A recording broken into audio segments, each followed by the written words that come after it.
स्वागत है आपका एकलव्य स्नातक पर। और आज की इस वीडियो में हम बात करेंगे बीए ऑनर्स पॉलिटिकल साइंस का पेपर सेमेस्टर 4 का एक है सब्जेक्ट विधायी अभ्यास एवं प्रक्रिया यानी कि लेजिस्लेटिव प्रैक्टिसेस एंड प्रोसीजर्स। ठीक है, एसओएल का सब्जेक्ट है।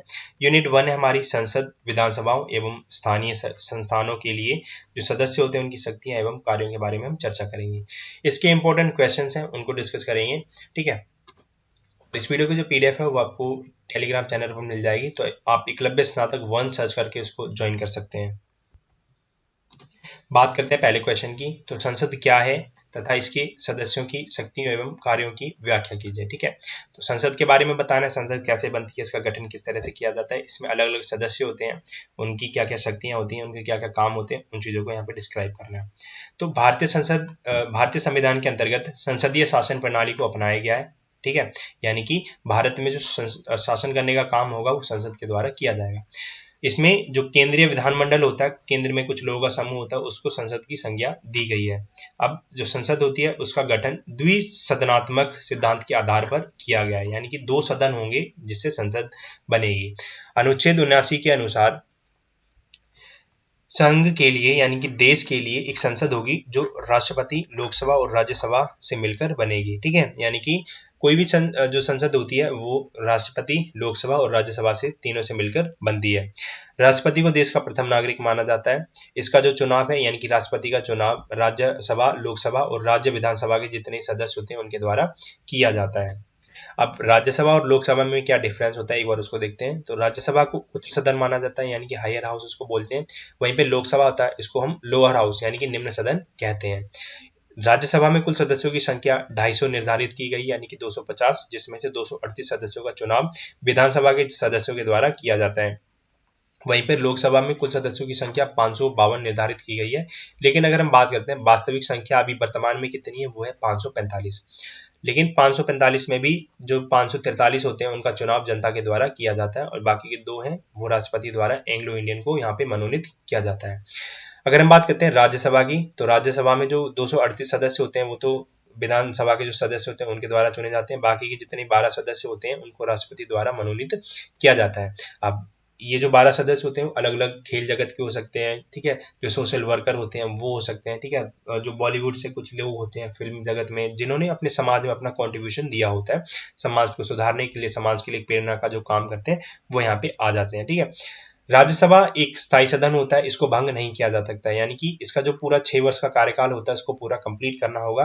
ठीक है, इसीलिए इसको भंग नहीं किया जा सकता। इसके जो प्रत्येक 2/3 सदस्य हैं 2 वर्ष के बाद सेवानिवृत्त यानी कि रिटायर हो जाते हैं।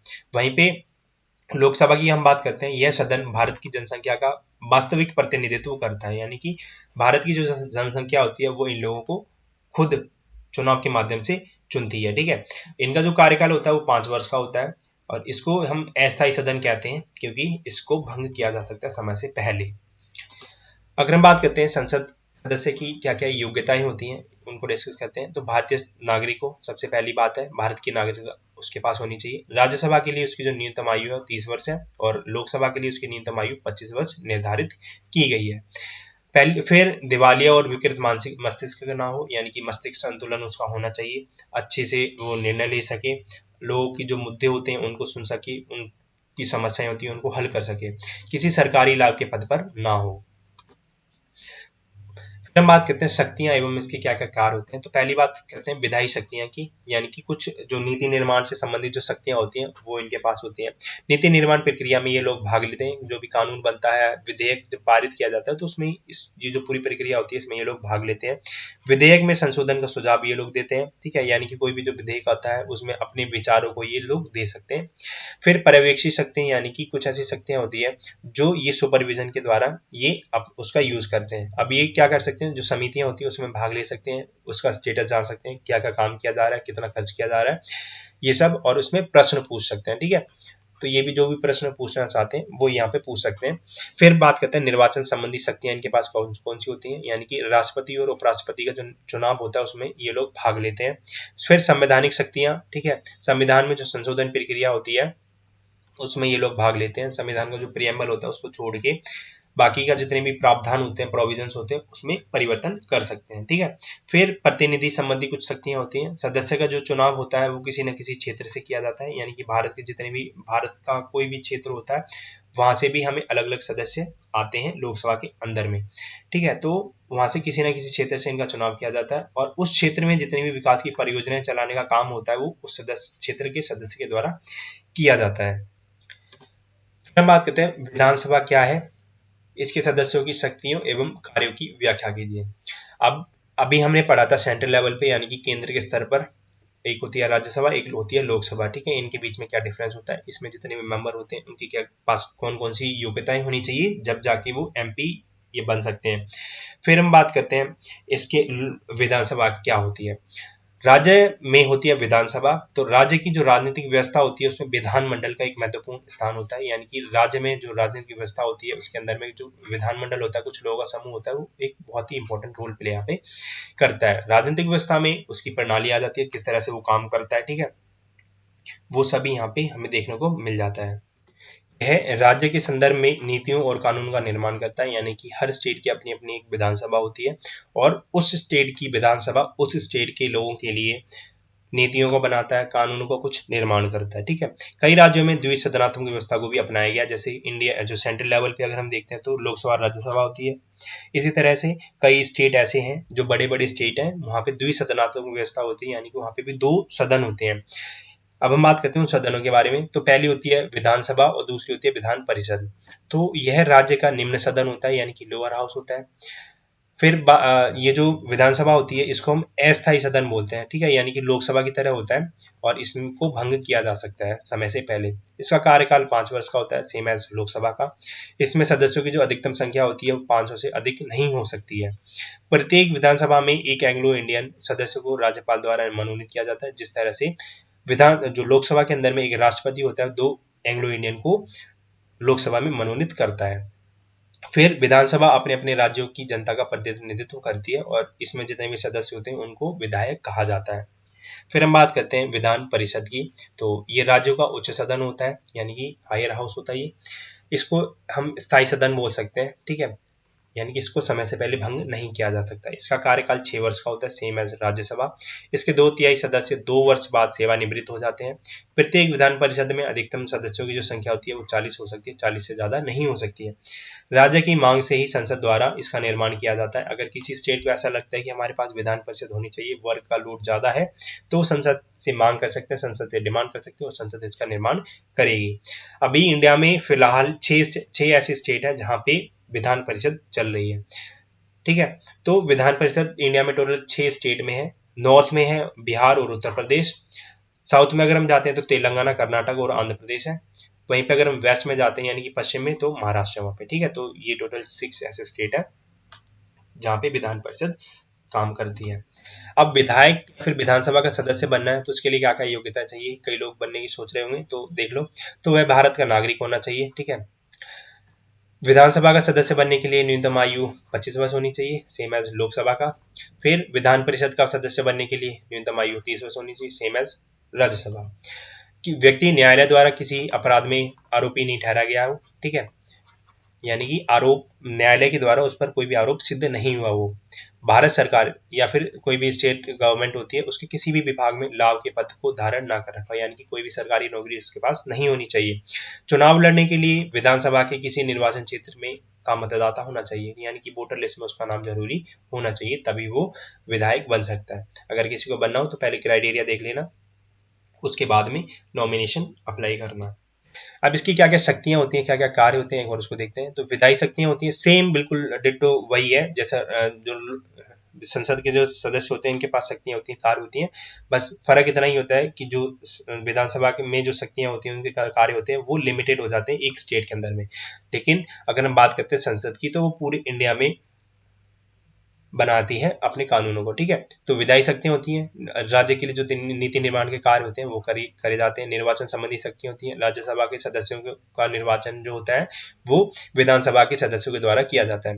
कार्यकारी शक्तियां होती हैं, कुछ काम करने की जो पावर्स होती हैं अपने क्षेत्र में वो इसके पास आ जाती हैं। धन विधेयक की कुछ शक्तियां होती हैं विधान सभा के पास में कंपेयर टू विधान परिषद, ठीक है। तो विधानसभा के पास कुछ ज्यादा शक्तियां होती हैं धन विधेयक की लेकर। फिर जो विधायक होते हैं उनको राज्य विधानमंडल में, विधानसभा में बोलने की पूरी आजादी होती है, पूर्ण स्वतंत्रता होती है अगर वो अपने क्षेत्र के मुद्दों को बोलना चाहता है। अगर उसको ऐसा लगता है कि मुझे पर्याप्त समय नहीं दिया जाता है तो वहां पे उसको पूरी स्वतंत्रता होती है, वो बोल दे। फिर जब सदन चल रहा हो तो वह न्यायालय की किसी मामले में एक गवाह के तौर पर उपस्थित होने से इनकार कर सकता है, यानी कि जब सदन का काम चल रहा होता है तो वह न्यायालय अगर उसको समन जारी करता है कि आपको गवाह के तौर पर यहाँ पे उपस्थित होना है तो वो मना कर सकता है अगर न्यायालय वो सदन का सत्र चल रहा हो, ठीक है। किसी भी विधायक को विधानसभा के चलने के 40 दिन पहले और 40 दिन के बाद गिरफ्तार नहीं किया जा सकता, ठीक है। फिर हम बात करते हैं पंचायती राज व्यवस्था की संरचना की व्याख्या कीजिए। मोस्ट इंपॉर्टेंट क्वेश्चन है ये और इसके चांसेस हैं एग्जाम में आने के, ठीक है। अब पंचायती राज व्यवस्था है वो दो स्तरों पे काम करती है। पहली होती है शहरी स्वशासन और दूसरी होती है ग्रामीण स्वशासन।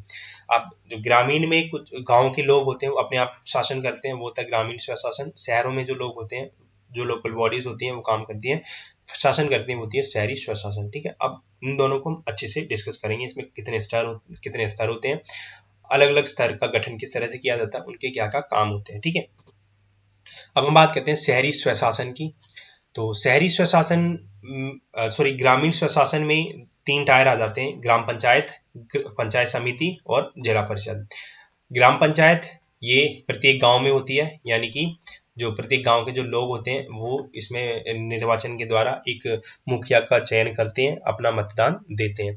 फिर अलग अलग जो ग्राम पंचायत होती है मिलके एक पंचायत समिति बनाती है जो ब्लॉक लेवल पर, या फिर इसको हम ब्लॉक समिति भी बोलते हैं। फिर इसके बाद अलग अलग जो ब्लॉक होते हैं वो जिला परिषद बनते हैं, ठीक है। तो ये पूरा 3 टायर सिस्टम होता है ग्रामीण स्वशासन के अंदर में। अब हम बात करते हैं इनके क्या क्या काम होते हैं। तो ग्राम पंचायत के क्या काम होते हैं, बहुत ही जनरल से है, मैं जस्ट आपको एक बार पढ़ के बताता हूँ कौन कौन से काम होते हैं। तो पंचायत क्षेत्रों के विकास के संबंध में वार्षिक योजना तैयार करना, सार्वजनिक संपत्ति से अतिक्रमण हटाना, यानी कि जो सरकारी जमीन होती है जो सभी के यूज के लिए होती है उस पर कुछ लोग अतिक्रमण कर लेते हैं, उस पर कब्जा कर लेते हैं, उसको हटाने का काम पंचायत के द्वारा किया जाता है, ग्राम पंचायत। कृषि और बागवानी का विकास और उसकी उन्नति करना, गाँव में मत्स्य पालन का विकास करना, चारागाह का विकास करना, सड़कों के किनारे वृक्षारोपण करना, जल वितरण प्रणाली की बेहतर व्यवस्था करना, और प्राथमिक और जो माध्यमिक विद्यालय में जो शिक्षा होती है प्रदान की जाती है उसकी उचित व्यवस्था करना। ये काम होते हैं ग्राम पंचायत के अपने गाँव के अंदर में, ठीक है। फिर जो पंचायत समिति होती है उसके क्या क्या काम होते हैं। तो शिक्षा संबंधी कार्य होते हैं, ठीक है। शिक्षा जो स्वास्थ्य होता है, हेल्थ सेक्टर में जितने काम होते हैं वो पंचायत समिति के द्वारा किए जाते हैं अपने क्षेत्र के लिए। कृषि संबंधी कार्य केंद्र, राज्य एवं जिला परिषद द्वारा सौंपे गए जो कार्य होते हैं वो करने का काम होता है, दायित्व होता है पंचायत समिति का। पंचायत समिति का जो वार्षिक योजना बजट होता है वो पेश किया जाता है। इसमें गरीबी उन्मूलन कार्यक्रम, यानी कि गरीबों को गरीबी से छुटकारा दिलाने के लिए कुछ कार्यक्रम चलाए जाते हैं, ठीक है। कुछ नीतियां बनाई जाती हैं, उनको इम्प्लीमेंट करने का काम होता है पंचायत समिति का। तकनीकी प्रशिक्षण या फिर जो व्यावसायिक शिक्षा होती है, वोकेशनल एजुकेशन होती है, टेक्नोलॉजी ट्रेनिंग होती है, वो प्रदान की जाती है पंचायत समिति के द्वारा। कमजोर वर्ग होते हैं जैसे ST होते हैं, उनके कल्याण हेतु जो योजना चलाई जाती है उनको लागू करने का काम होता है पंचायत समिति का, ठीक है। ये बहुत ही बेसिक काम होते हैं। पंचायत समिति का गठन किस तरह से किया जाता है। प्रत्येक पंचायत के सदस्यों द्वारा निर्वाचित 2 सदस्य इसमें होते हैं, ठीक है। यानी कि प्रत्येक पंचायत होती है उसमें 2 लोग यहाँ पे शामिल किए जाते हैं जो इसके अध्यक्ष और उपाध्यक्ष के रूप में काम करते हैं। पंचायत समिति के क्षेत्र में आने वाली प्रत्येक ग्राम पंचायत के मुखिया पंचायत समिति के सदस्य होते हैं, ठीक है। अब एक राज्यसभा का सदस्य होता है, यहाँ पे लोकसभा का होता है और विधानसभा का होता है। 1 2 3 और 1 5 और 2 7 लोग यहाँ पे काम करते हैं, ठीक है। फिर हम बात करते हैं जिला परिषद की। तो जिला परिषद यह अपने क्षेत्रों में पंचायत समितियों के कार्यों में समन्वय स्थापित करने का प्रयत्न करती है, यानी कि उनके बीच में जो कोऑर्डिनेशन होता है वो काम करती है। अब जिला परिषद में अलग अलग कई सारे ब्लॉक आ जाते हैं, ठीक है। तो उनके बीच में जो कोऑर्डिनेशन का काम होता है वो जिला परिषद के द्वारा किया जाता है। पंचायत समिति अपना वार्षिक बजट पास करके जिला परिषद के पास भेजती है, जिस पर जिला पंचायत अपनी स्वीकृति देता है। अगर उसको पास कर देता है तो उसके पास फंड आ जाता है, अगर उसको पास नहीं करेगा तो दोबारा से बजट बनाया जाएगा, ठीक है। तो दोबारा से उसके पास भेजा जाएगा, उसके पास ये पूरा प्रोसेस चलता रहता है। यदि पंचायत समिति अपना कार्य ठीक प्रकार से ना कर रही हो तो जिला परिषद पंचायत समिति को उसके कर्तव्य पालन के संबंध में आदेश दे सकती है, ठीक है। अगर वो कुछ उसको समझ नहीं आ रहा हो, कुछ उसको चूक हो रही हो, ठीक है, तो जिला परिषद होती है वो यहाँ पे उसकी कर्तव्य पालन के संबंध में उसको आदेश दे सकती है, जो पंचायत समिति होती है उसको, यानी कि ब्लॉक जो समिति होती है उसको कुछ गाइडेंस दे सकती है, ठीक है, किस किस तरह से काम करना है ये देख सकती है। यह सरकार को, यानी कि जो जिला परिषद होता है वो सरकार को जिले की ग्रामीण विकास के संबंध में सूचना प्रदान करती है।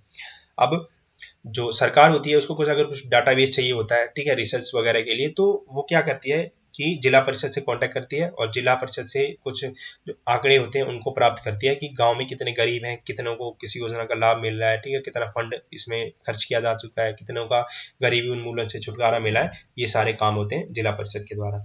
जिला परिषद कृषि उत्पादन बढ़ाने और आधुनिक तकनीकों से कृषि संबंधित उपाय करती है, ठीक है, यानी कि जो कृषि होती है उसमें कुछ टेक्नोलॉजीज होती हैं, ठीक है, उनको लागू करने का काम करती है। उत्पादन बढ़ाने के लिए जो हाइब्रिड बीज होते हैं, ठीक है, सीड्स होती हैं, उनको यूज किया जाता है, ठीक है, इनका जो पूरा वितरण होता है वो जिला परिषद के द्वारा किया जाता है। जिला परिषद गांव में कमजोर वर्गों के उत्थान के लिए कार्य करती है, उनके लिए योजना बनाने का काम जिला परिषद के द्वारा किया जाता है। अब जिला परिषद में भी बिल्कुल सेम उसका गठन किया जाता है, प्रत्येक सदस्य जिला परिषद के सदस्य होते हैं, ठीक है। फिर उसके बाद लोकसभा, विधानसभा, राज्यसभा, ठीक है, वो सारे इसमें आ जाते हैं।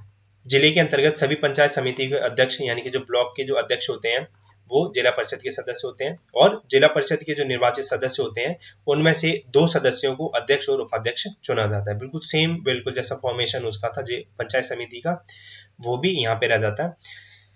फिर बात करते हैं शहरी स्वशासन की, यानी कि शहरों में किस तरह से शासन चलता है। तो नगर पालिका होता है, नगर परिषद होता है और नगर निगम होता है।